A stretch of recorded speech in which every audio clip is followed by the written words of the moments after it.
Hey folks, haven't posted in a while. I don't think I've posted a garden tour video at all this year so far, but it just had a break in a thunderstorm, so I thought I would just do a quick walk through and I'll show you what we've got going on in July. So let's take a look.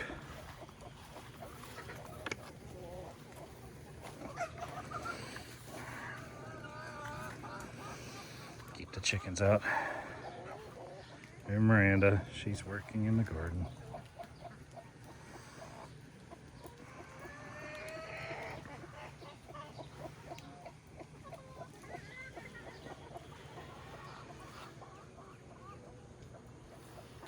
Okay, we'll start on this end.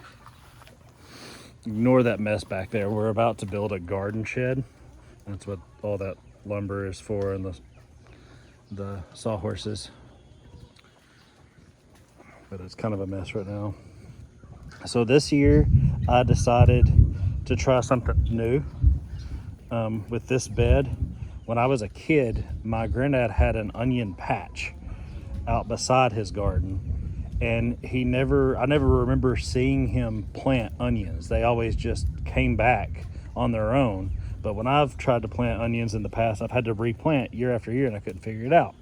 And so after some research and getting on Reddit and asking the good Redditors there, I found out that there used to be a variety called potato onions. And they're self-replicating, kind of like the garlic does in the garlic bed. So I bought 100 seeds and I started about 50 of them, and I plan on transplanting them out in this area here of this bed and just letting them go. I'm not going to harvest them for a year or two, just let them get established and see if they'll just keep coming back. And the plan is to never have to buy onions again. Same way with the shallots. I can't remember the name of the variety now, but the shallots are also supposed to be self-replicating. And in the meantime, I've used this bed for my carrots. So that's what's going on in this bed. This is a Sun Sugar cherry tomato. This monster, let me back up here where you can see it. So this pot was empty and I planted a gooseberry right in here from bare root, and it was on clearance and dead. I didn't know if it would make it or not, but it's doing pretty well. And this little volunteer tomato popped up. But at the same time, this thing popped up. And I didn't know what it was until it got a little bit bigger. And it is a mulberry tree, which I want. So now I have to find a place to plant that whole thing out in the yard somewhere so that the chickens and hopefully I and Miranda will have mulberries. All of this is blackberries. And we got a few, maybe a handful of blackberries, but Reginald the rooster got in here and he figured out a way to get underneath the bug netting and he ate most of the blackberries. And there's a blueberry bush here, and kind of the same thing. Reginald got more than we did. This was my potato bed and asparagus. This is asparagus growing here. Looks like there is a little harvestable asparagus down there at the bottom, but we've got a handful of asparagus. They're finally large enough and produce frequent enough that we have asparagus pretty frequently, but this whole bed here seems to be doing well. These plants that are growing in here are wild violets, and they started out over there in that shady area over there, and I liked them as a ground cover, so I started transplanting them places, but now they're kind of taking over. So I'm going to take the majority of these out and put them in there and sell them at the farmer's market and use them for ground cover and other beds that are kind of overgrown. But this was my potato bed. It was full of potato plants and I harvested them. I got probably about 4 or 5 pounds of Yukon Gold potatoes out of this single bed, and I was super excited. But I left them in the basket on the back porch for a couple of days and forgot about them, and they were in the sun and they all turned green. So now I'm probably going to have to replant that entire harvest to get the next crop, but I'm going to plant them all in here, sprinkle kale, so we'll be getting kale from this bed, and then later, after it starts to get a little bit cooler later in the season, I'll replant peas along this trellis on both sides and they'll grow up those trellises. I don't know what kind of tomato this is. That purple bumblebee. Purple bumblebee.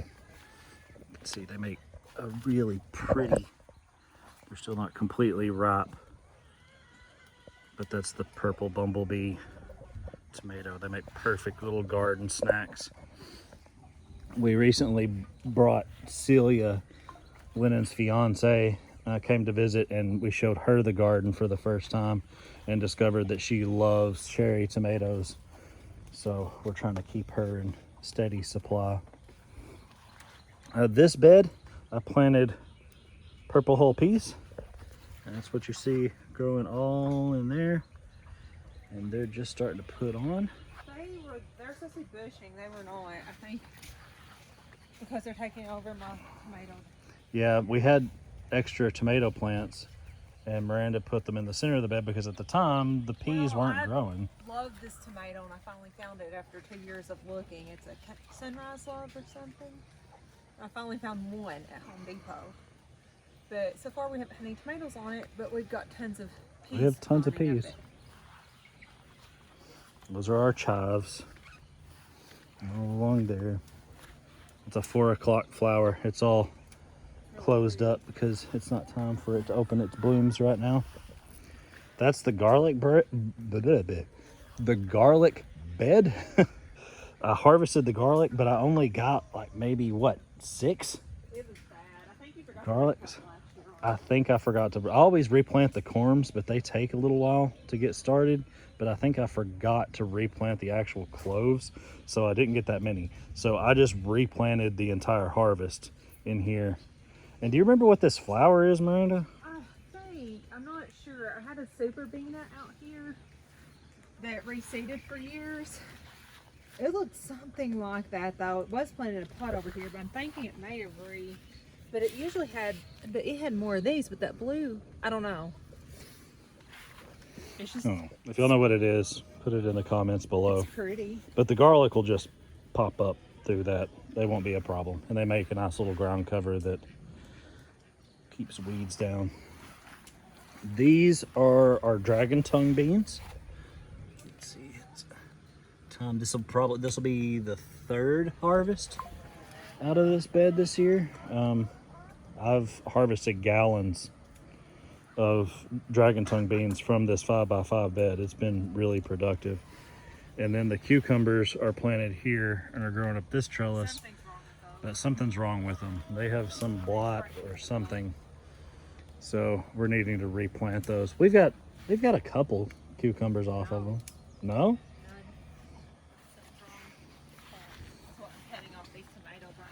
One bed that's doing really well though is the tomato bed.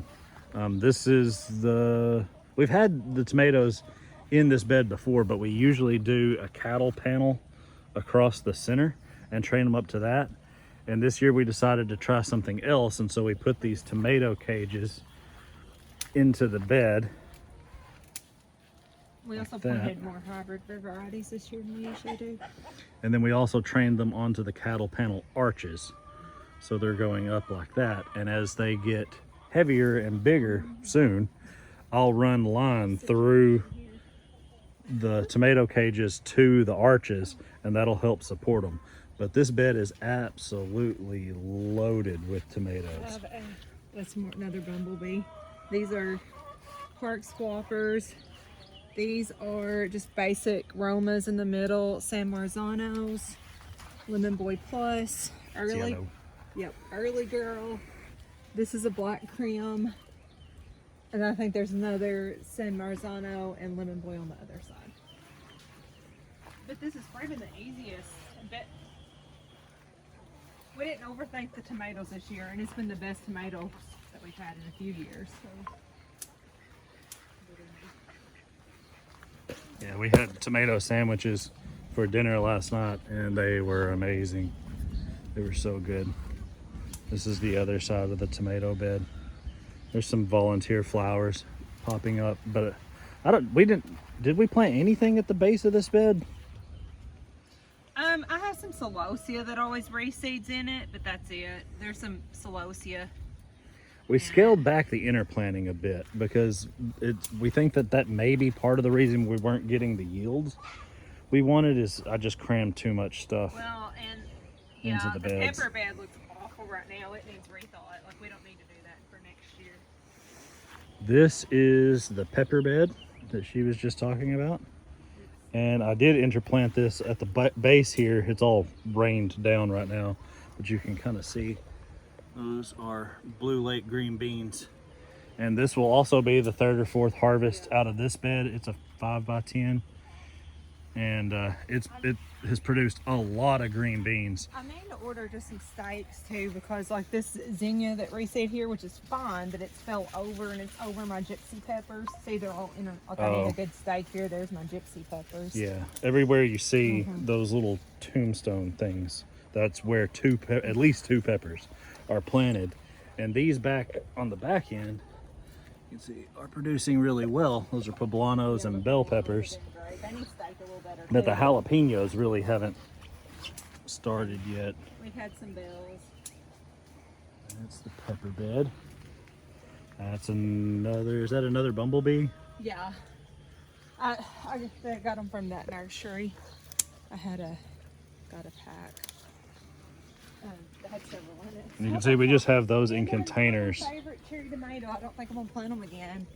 I mean, I'm thankful that we've got them this year, but the sun sugar just tastes so much better. Sun sugar's my favorite I cherry. don't know. The bumblebees have more like umami. No, They're a richer flavor than the sun sugars. so But especially for snacking, I agree that I think my favorite are probably the sun sugars have the best flavor. Second to that's probably just like the Gardner Salon.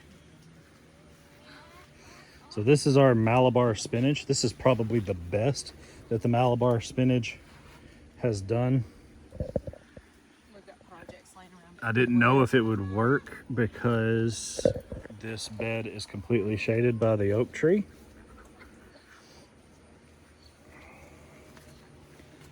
And that's why these are all plants that we've bought that are going into the landscaping projects that we're working on. And nothing would grow in this bed because of the shade, and brassicas would still bolt, even if I put them in the shade. So we just decided to use it as storage until we figure something out. But we went ahead and landscaped this front bed. We've tried to grow stuff in it in the past, but just like that bed, it wouldn't grow anything. And so we were like, oh, okay, well, we'll just plant shade plants. But one of the thing that we did plant that we intend to harvest here is a silver dust tree plant. So a tea plant. Can't talk today. So that's actual tea, like the tea plant that we have outside in the yard. When it gets bigger, we'll be able to harvest the buds and make tea. So that's exciting. I got that for Miranda for Mother's Day, I think. Or it's some Miranda holiday. That's a volunteer tomato, and that's a rose bush. It's doing meh. And this used to be our seating area, but it's kind of gotten overgrown. That's a blackberry bush that Reginald has also picked clean, but then behind that shade cloth there is a fig tree. And last year it put on figs, and I was a little worried about it because it was getting growth down here at the bottom, but it wasn't really leafing out at the top. But it's finally, let me get over there to it. Maybe y'all can see it.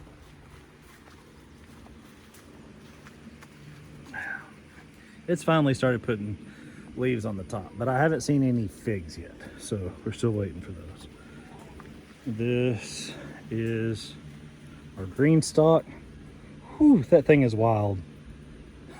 I guess I haven't looked at it in a while. It's all that leaf blip on that storage thing that we carried out here, and there's some reason it should be out here. We were trying to catch a snake. Yeah. We were gonna put the snake in that and take it to the ditch and let it go. But yeah, that's all herbs. Except for this, it's taken over. Everything else is herbs and flowers. But we've had two. There's a little wren, one of the wren nests. We've had two wrens nest in there so far this year. See, that's There's the no wren babies. nest. There's no babies or anything in there. There's Nothing. wrens in my makeshift greenhouse over there. These are mostly the house plants. That's a basil, I think. Yeah, that's a basil. Those are the house plants that we carry outside for the summer. Potting area is a mess, but at least now it's a mess for a reason. These are all the propagated plants that Miranda started for the farmer's market. These ain't cut back and just let to. They Yeah, got that's lady mint. during that hot mint and spearmint.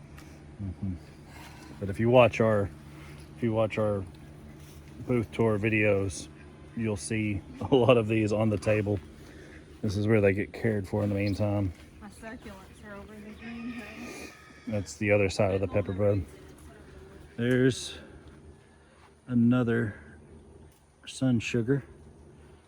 A lot of this needs harvested. We just came out here to let the chickens out when the rain stopped, and it looked pretty in the rain, so I decided to make a quick video.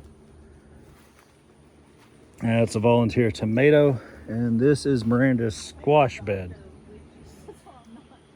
So every year Miranda and I have it out over squash because squash bugs and vine borers decimate our squash plants. But in the meantime, if we plant them in the beds, they grow all over the place. It's good at growing squash as our poison oak. Yeah, true. That needs to be cleared out. But this year we decided to just mulch this area. This is where we grew okra for the past couple of years, but it gets really dense and hard to get in there, and we lose okra and stuff. And so this year we decided to try to just plant the squash in grow bags and stage them on mulch in this area, and that seems to work pretty well. We still had to fight vine borers and squash bugs, but them being in the grow beds did make that a little easier. And so since the squash was there, we decided to put the okra in this back bed. It's working out pretty well. We also planted a bunch of flowers, zinnias, cosmos, but I don't see any marigolds. Yep. And I tried to plant Chinese python beans here, but they never came up, so I need to try to replant them. There's some more poblanos that are about ready to be harvested if they're not ready. And there's the okra starting to grow. Miranda's harvested a handful or two off of them already. And this is this tunnel. So we can make our way through here. More pretty flowers. And so this is the Zucchino Rampicante. And we've harvested a couple of those already, but there's another one. My dahlia. About ready. It's Miranda's dahlias. Cut this one. They broke, and Miranda put a stick Yeah, in probably the go ground ahead to try and to cut these blooms though, just to enjoy them inside, because I'm not sure if it'll make it or not. I've been online just really hyping up the Zucchini Rampicante because that's a super versatile squash. If you cut it small like that, you can use it just like zucchini or crookneck squash, or you could let it keep growing and get big, and it's like a winter squash, and you cook it like that. It's more resistant to vine borers and things like that than other varieties. Yep, and it absolutely goes wild. This one has been kind of slow this year for some reason, but it will absolutely take over this entire arch and then probably start climbing along the light wires and spread to the rest of the garden, and we'll get a ton of Zucchini Rampicante that stores really well, and we'll have squash even if the squash bugs and the vine borers. For the first time ever, I got a vine borer out of this year, but it was like real tiny. I think it's a harder stalk, so it's not as easy for them to like burrow in. So that's the state of the garden now. I know this video is raw, and I don't plan on doing much editing to it, but I wanted to just get something up for you guys to see where we're at. We've got some exciting news coming up soon that I plan on making a video for. We're gonna have some new content for you to enjoy other than just our gardening and farmers market life that we're really excited about. But it's gonna take some tailoring, so I'll be back. But in the meantime, just keep growing.